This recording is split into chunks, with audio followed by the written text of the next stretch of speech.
Muy buenos días a todos, qué grato estar aquí con ustedes de verdad en este nuevo capítulo, en esta nueva etapa de promoción y consolidación de la campaña Lidera la Vida, que como ustedes saben es parte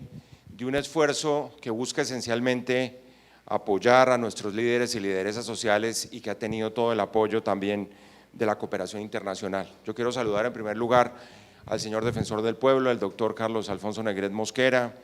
Alberto Brunori, Alto Comisionado para los Derechos Humanos de Naciones Unidas, al señor Gobernador de Antioquia, al señor Alcalde de Medellín, al señor Viceprocurador General de la Nación, a Larry Sachs, quien ha sido el gran aliado de toda esta causa, director de la Agencia de Desarrollo Internacional de los Estados Unidos, a Marco Romero, quien como representante de la sociedad civil, además, quiero contarles que aquí hay una buena noticia que hay que registrar, es que le acaban de dar el Premio Nacional de Derechos Humanos a Marco. Un gran aplauso para Marco Romero.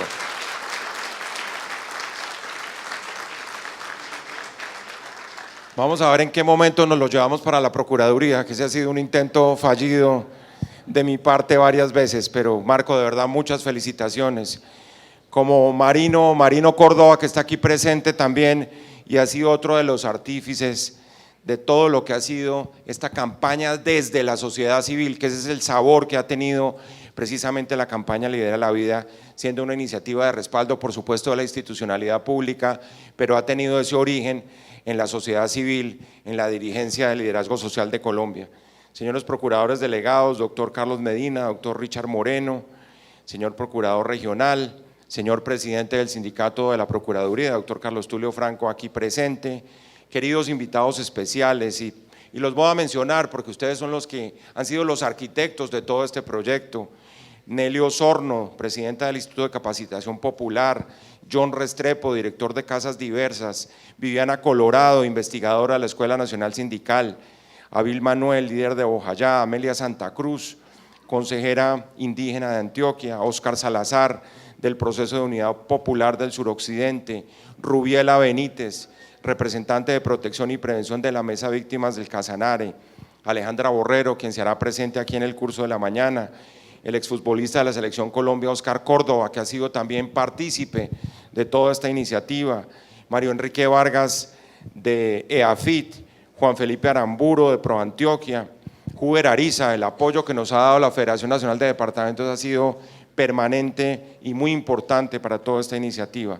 Un saludo a los demás representantes del liderazgo social que nos acompañan en este foro, señores funcionarios de los organismos internacionales, de los equipos de la cooperación internacional aquí presentes, señores funcionarios de la Defensoría del Pueblo, delegados de la Alcaldía de Medellín,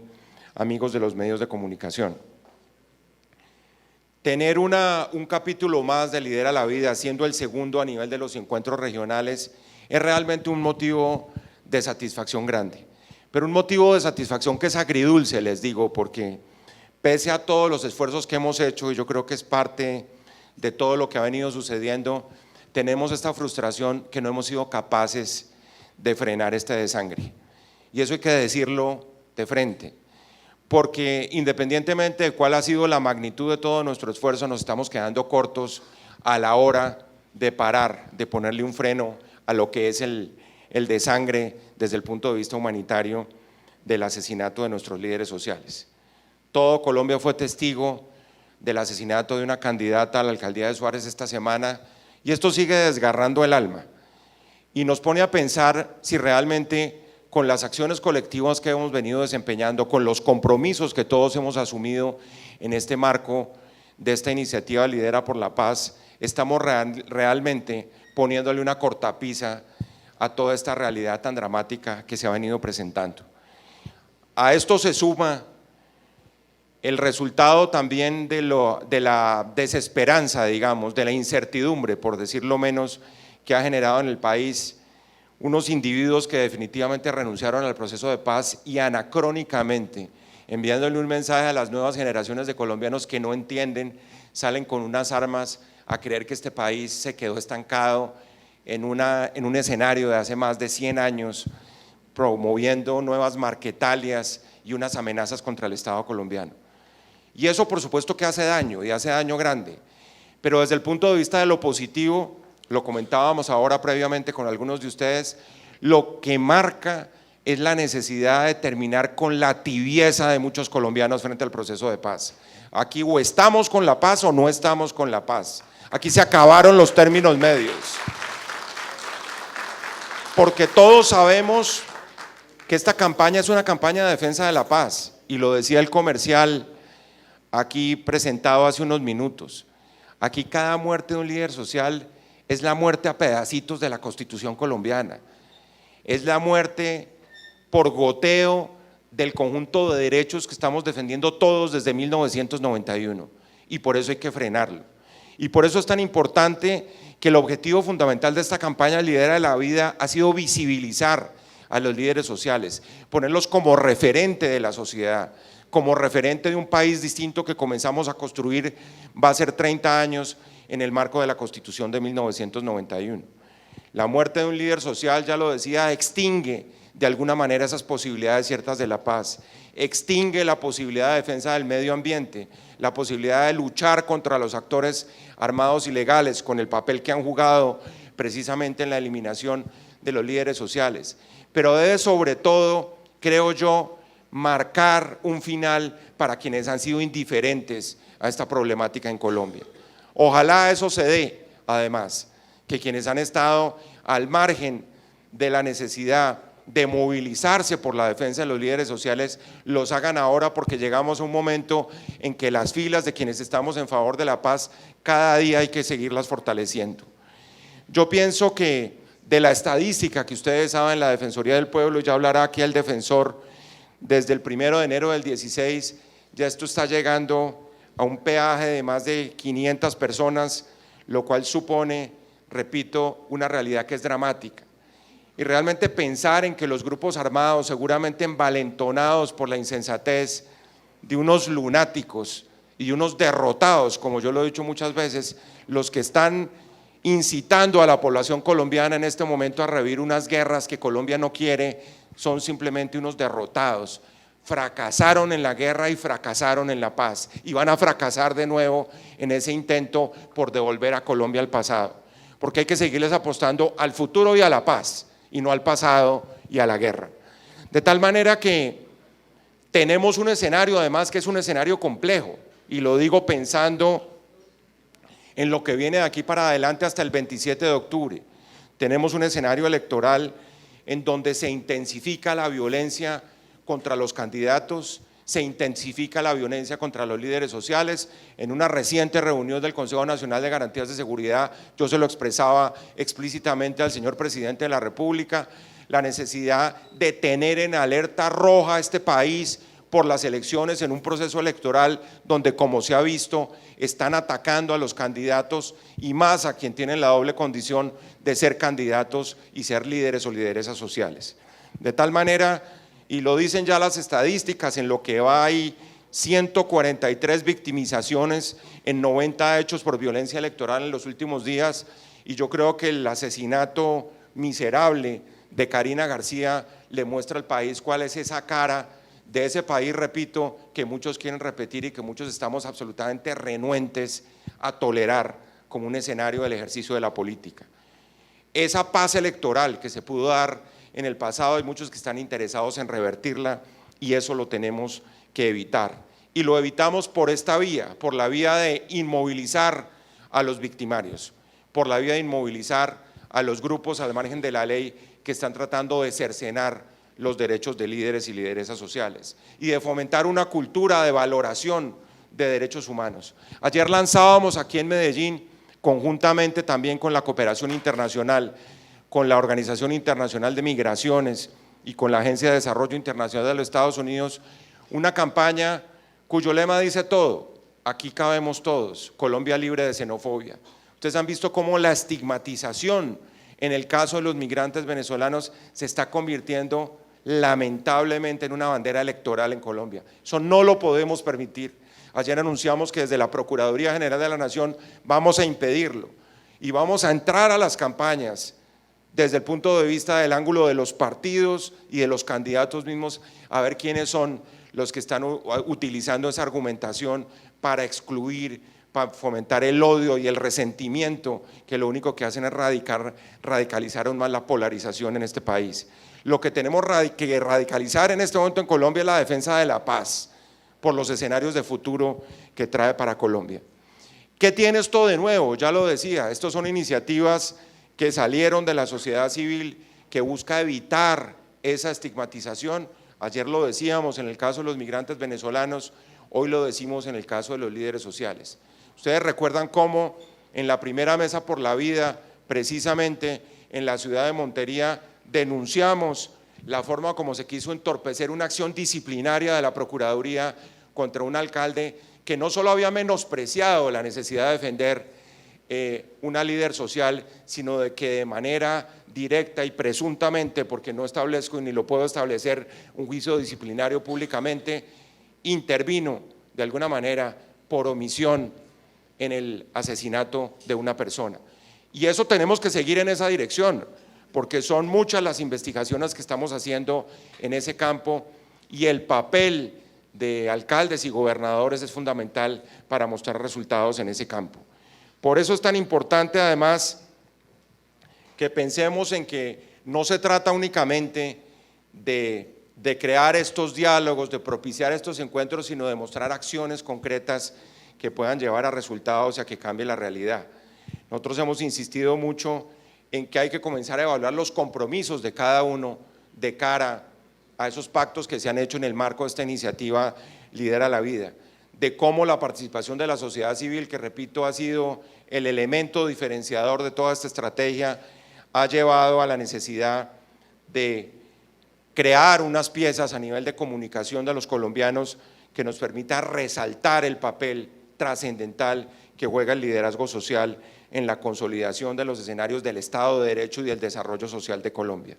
De tal manera que el objetivo es detener esa máquina de guerra que muchos quieren volver a activar en este momento. No podemos, por esa razón, independientemente de la frustración temporal que genere lo que sigue sucediendo, ayer en Antioquia también se produjo otro atentado y otro asesinato de un líder social, no podemos sentirnos derrotados, sino seguir apoyando la institucionalidad, hoy más que nunca fortalecida, además,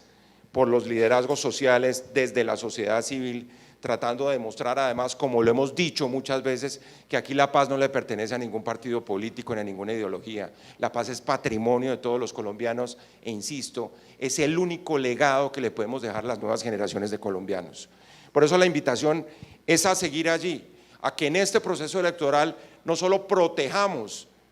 a los candidatos a las corporaciones públicas, sino que incorporemos obligatoriamente, como se lo hemos dicho, a los candidatos el tema de la protección de los líderes sociales como una parte esencial del programa de gobierno de los próximos alcaldes y gobernadores. Hemos insistido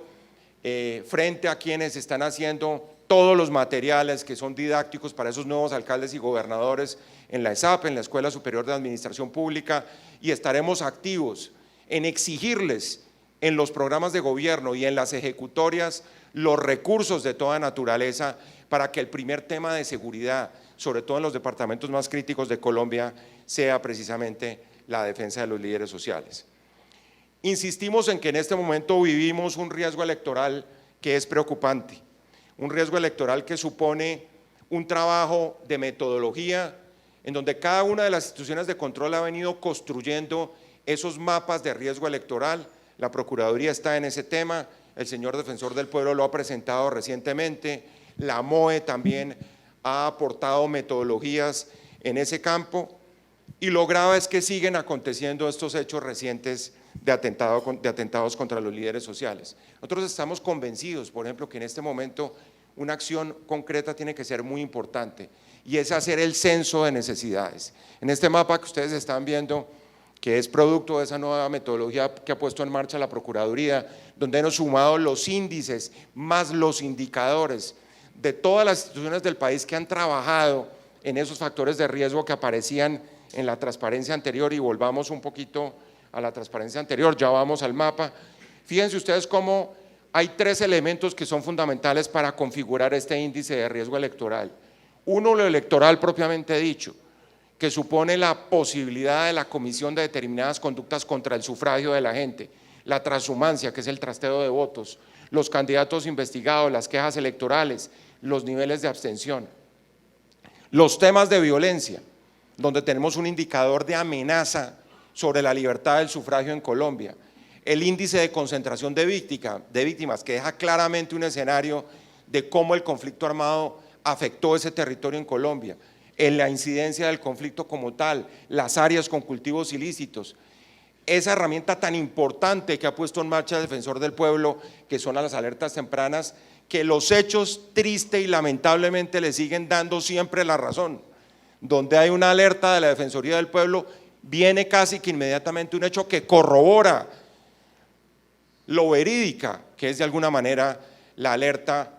en muchos de los casos ni siquiera atendida por el Estado. Y por último, el contexto sobre todo social, los temas de pobreza, los temas de desempeño fiscal de los municipios, desempeño municipal, las quejas que aparecen en el sistema de la Procuraduría General de la Nación. Y todo esto es importante porque nos lleva al segundo escenario, que es el mapa, que ya ven ahí. Es un mapa en donde el número de municipios en riesgo es un poco inferior a la metodología de la Defensoría, porque nuestra metodología lo que ha tratado es de sumar una cantidad de factores de riesgo. Yo les diría que, digamos, en materia de investigación científica siempre tener precisión absoluta es bastante difícil, pero yo casi que les diría que si uno suma a estos municipios con los municipios que trae el estudio de la Defensoría, va a tener como una especie de media aritmética de la realidad de Colombia. Son 315 municipios en situación de riesgo. Miren el riesgo de índice electoral del municipio como Tumaco, es del 100%.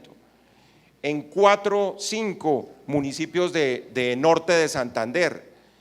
Obviamente en los territorios donde siempre ha sido, y eso lo sabe prácticamente todo el país, en donde por supuesto está el departamento de Antioquia, está Arauca, norte de Santander, Chocó, el departamento de Nariño. Y de ahí en adelante lo que hacemos, y voy a pasar rápidamente porque esto nos da una idea del contexto que está viviendo Colombia en este momento de riesgo electoral, que implica riesgo de vida y amenaza contra quienes son candidatos y por supuesto líderes sociales. Miren la región Caribe tiene 74 municipios con riesgo alto, allí está la lista, no voy a pasar sobre los municipios, sino simplemente para que ustedes vean cómo, miren los sitios rojos del mapa, son lo que llaman metodológicamente mapas de calor, mapas de riesgo electoral, en donde aparece claro, miren el departamento de Antioquia, los municipios que aparecieron con altísimo riesgo. Seguimos, Centro Oriente, prácticamente norte de Santander, Cundinamarca, Boyacá, 61 municipios con riesgo alto desde el punto de vista electoral. Seguimos, la región Pacífico. Todos sabemos, y esto es un drama, miren la costa pacífica de Colombia. Comentábamos ahora prácticamente en cuidados intensivos completamente desde el punto de vista de los riesgos electorales. Y allí sí que corre en peligro la vida de todos los líderes sociales y ustedes, quienes vienen de esos departamentos, sí que lo pueden corroborar. Y finalmente la región centro-sur con 40 municipios. Todo esto lo que nos quiere decir fundamentalmente es que hay que hacer algo distinto. Es que aquí hay que ponerle bolas, perdónenme la expresión, a lo que ha dicho el Defensor del Pueblo con la metodología de la Defensoría, y hay que ponerle atención a esta herramienta que hoy estamos presentándole a la opinión pública para demostrar que hay coincidencia absoluta sobre la mayoría de los municipios que también ha puesto la Defensoría en su estudio y en su investigación. En el caso de la MOE se trata más de situaciones del pasado, pero esta es una proyección que es importantísimo porque es mirar lo que ha pasado en comportamientos electorales en el pasado. Lo que estamos haciendo aquí es proyectando el riesgo electoral sobre el mapa del país. Antioquia, Chocó y Nariño son los departamentos con el mayor número de municipios en riesgo electoral. Ahí les vamos a entregar además a los medios de comunicación este estudio porque creo que es un estudio bastante concluyente respecto de lo que hay que hacer. ¿Qué estamos proponiendo para terminar con eso y no extenderme? Le estamos solicitando hoy al Gobierno Nacional, independientemente de todas las acciones que puedan derivarse de este diálogo que se va a dar aquí con ustedes esta mañana, hoy le estamos pidiendo al señor Presidente de la República, solicitando que cree, que construya una estrategia para el seguimiento de la situación de riesgo de líderes y lideresas sociales, candidatos a corporaciones públicas y defensores de derechos humanos, por lo menos en una alerta, repito, roja, de aquí a las elecciones y desde el momento en que sean electos los funcionarios, por lo menos hasta que tomen posesión de sus cargos. Es decir, va a haber tres enfoques: el enfoque de especificidad geográfica, que es el que ustedes acaban de ver, un enfoque que en principio comprometería a 7 departamentos que están en situación crítica de riesgo electoral, que son los departamentos de Cauca, Chocó, Nariño, Norte de Santander, Arauca, Bolívar y Antioquia. En segundo lugar, con una vigencia que comenzaría ojalá en los próximos días y por lo menos hasta el 31 de enero del año 2020, que supone una ruta de protección para quienes son candidatos en estos días, para quienes sean electos el 27 de octubre y para que más adelante puedan tomar posesión con algún grado de seguridad, en el caso de alcaldes, gobernadores, concejales, diputados y miembros de juntas de acción comunal, los ediles. Y por último, la intervención interinstitucional. Se lo estamos pidiendo en una carta al presidente de la República que estamos enviando hoy como resultado además de lo que es la reflexión que sigue a este escenario tan dramático, y ahí estamos diciendo que pues hay que sumar, por supuesto, a las instituciones que tienen responsabilidades ahí: la Fiscalía General de la Nación, la Defensoría acompañaría, en el Ministerio de Defensa, la Policía Nacional, el Ministerio del Interior. Hay una cantidad de herramientas electorales que hay todas que dirigirlas en este momento a la protección de la vida de los líderes y lideresas sociales. Estaríamos invitando a la MOE, los pares locales. Ustedes saben que buena parte del pecado mortal de todas esas estrategias ha sido siempre la bogotanización de todas las políticas en este país. Esto no se resuelve, puede ser el punto de partida, pero esto no se resuelve con una reunión en la Casa de Nariño, eso es evidente, ni en la Procuraduría General en Bogotá. Se resuelve con pares locales, con personas que tengan responsabilidades a nivel territorial y geográfico, sobre todo en estas zonas tan complejas que ya mencionamos. Y lo último, estamos ofreciendo además la creación de un puesto de mando unificado en la Procuraduría General de la Nación, con una agenda que implique 2 reuniones semanales de aquí en adelante, hasta las elecciones del 27 de octubre, con una intensidad que no puede ser tanta del 27 de octubre al 31 de diciembre, a lo mejor se puede disminuir, y que permita, repito, que buena parte de esos candidatos